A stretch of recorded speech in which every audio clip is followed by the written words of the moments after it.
Last matchup. Might just need a minute for this one, because this one was not anything crazy. Respectfully. Punisher versus Monstarz. Monstarz creeping up back into the standings. He said, oh wait, I lost a few. They have me. I'm trying to crawl back. I'm trying to get back in. Sliding quietly. Maybe not so quiet after this week. And Punisher trying to piece it together, even though he's been banged up. That's kind of the way it's been, brother. You know what I'm saying? Everybody's dealing with injuries one way or another. I don't think anyone's been able to dodge them completely.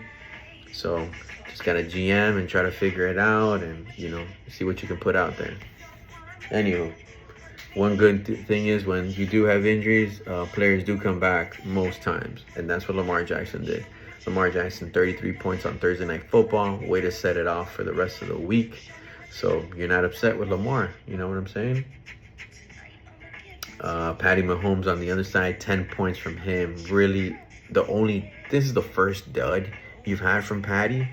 So I'll allow it. You know what I'm saying? That's probably the words of, Pablo there. I'll allow it. Your first dud of the year. All right, cool, brother. All right. Running backs, this is where Monstarz got the advantage and really, probably was the difference in this matchup.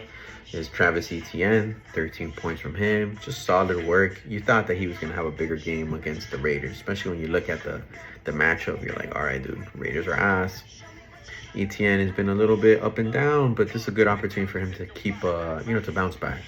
13 points, we'll take it, I guess. James Cook can't go for 30 every week, right? So we think, but he got 18. So, he almost had 20, brother. And that's what you kind of want. You want your RB1 to hover on the low end, right under 20, maybe 20, right around there, and gave you 18. That's exactly what the doctor ordered. Wide receiver-wise, Rashee Rice, even though, Patty Mahomes didn't have a good game, he was able to get a direct snap, score, get some yards, catches, etc. 16 points for Rashee. And then on the other side for Punisher, 13 points from Quentin Johnston. Good to see after the donut. Expecting to bounce back. The thing is with the Chargers, they just got too many dudes. You know what I'm saying? Now you got Gatson in the mix.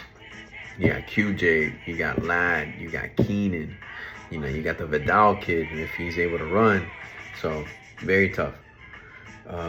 Nothing else to note there with the tight ends. Both tight ends, combined under 10 points. So, we're not even going to get into it.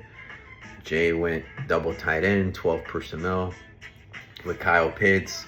Kyle Pitts didn't have a good game either. Jaylen Warren salvaged his day really with the touchdowns. He didn't have a good day at all. But, when you're able to punch it in, bro, those counts as fantasy points. So he'll take the 15.9 there. Nothing of note with the kickers and the defense, man. So we know the rule. You know what I'm saying? You can't score 100 points. You're not going to win much games. And that was the situation here as well. Another ugly one. Similar to the other matchup between Naps and 305 Ballers. Punisher, 88. Monstarz, 102. That little benchmark that we was talking about. Get over 100. And sometimes some good things can happen. So Punisher 4-5 and Monstarz 4-5. I'm sure Jeff will get into it in the standings, so I'm not even going to bother with it. But, man, it is a very crazy time of the year with so many of us kind of bunched into different groups. So anything can happen, man. I think the next few weeks as we kind of gear up to playing those teams the second time and stuff like that, this is going to be crucial to see who's in and who's out. See you guys.